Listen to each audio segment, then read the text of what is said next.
విజయసాయిరెడ్డి అనే ఒక వ్యక్తి మీడియాను పట్టుకొని ఎట్టబడితే అట్ట మాట్లాడినాడు. ఒరే సాంబడు, రాధాకృష్ణుడు, వంశీగాడు. ఇక్కడ ఏంటంటే ఏ పార్టీకి సంబంధించిన మీడియాని మాత్రం దయచేసి అనుకోకూడదు ఈ ఒక్క విషయంలో. కరోనా అనేది ఒక ఊరికి రాలా, ఒక గ్రామానికి రాలా, ఒక ప్రాంతానికి రాలా, ఒక జిల్లాకి రాలా. ప్రపంచం మొత్తానికి వచ్చింది. వ్యాక్సిన్ వేసుకున్నారు, మాస్కులు ధరించారు. కాబట్టి సేమ్ ఈ విజయసాయిరెడ్డి అనే వ్యక్తి మాట్లాడే మాటలు మీడియాకు సంబంధించిన ప్రతి ఒక్కరిని కూడా ఇబ్బంది పెట్టినటువంటి మాటలు.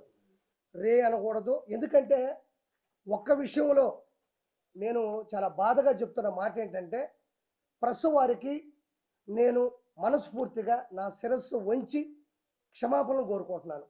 ఎందుకంటే నేను తప్పు చేయలేదు కదా. మరి విజయసాయిరెడ్డి తప్పు చేస్తే నేను ఎందుకు క్షమాపణలు కోరుకుంటున్నానంటే, ఆ అక్రమార్కుడు, ఆ అవినీతిపరుడు, ఆ ఉన్మాది, ఆ ఉగ్రవాది మా నెల్లూరుడే. మా నెల్లూరు జిల్లా నుంచి వచ్చాడు కాబట్టే మా నెల్లూరు జిల్లాలో మంచోళ్ళు ఉన్నారు, తెలివైన వాళ్ళు ఉన్నారు, స్వతంత్ర పోరాటంలో పాల్గొన్న వాళ్ళు ఉన్నారు, చాలామందికి సహాయం చేసిన వాళ్ళు ఉన్నారు.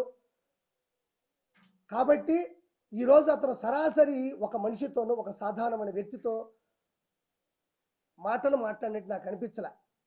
ఏరా పోరా అన్న మాటలు అన్నాడు కాబట్టే నేను మా నెల్లూరు నుంచి వచ్చినటువంటి ఆ మనిషి చేసిన పాపానికి, తప్పుకి, మిమ్మల్ని బాధ పెట్టిన దానికి, ఆ నెల్లూరు జిల్లాలో పుట్టిన నేను మనస్ఫూర్తిగా మా నెల్లూరు ప్రజల సమక్షాన నేను మిమ్మల్ని మనస్ఫూర్తిగా క్షమాపణ కోరుకుంటున్నాను.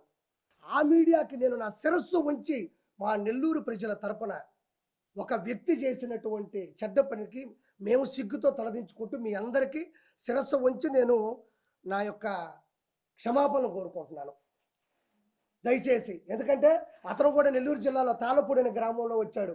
మా మా మా దౌర్భాగ్యం. అదే నెల్లూరులో వేమిరెడ్డి ప్రభాకర్ రెడ్డి లాంటి గొప్ప వ్యక్తి రావడం మా సౌభాగ్యం.